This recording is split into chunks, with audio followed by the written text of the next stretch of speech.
You will need 2 strips of KT tape for this application. Begin preparing a strip of KT tape by creating a 2-inch anchor.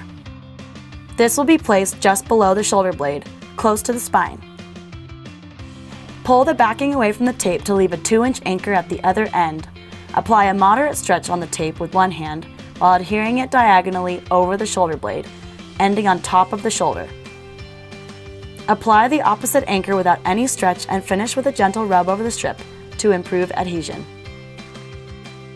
Prepare the second strip with a 2-inch anchor on one end, placing it just above the first anchor. With a moderate stretch, apply the second strip parallel to the first, ending on top of the shoulder without any overlap.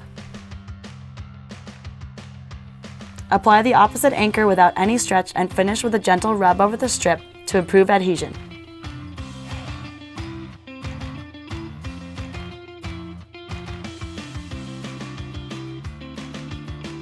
Find all our products and videos at kttape.com.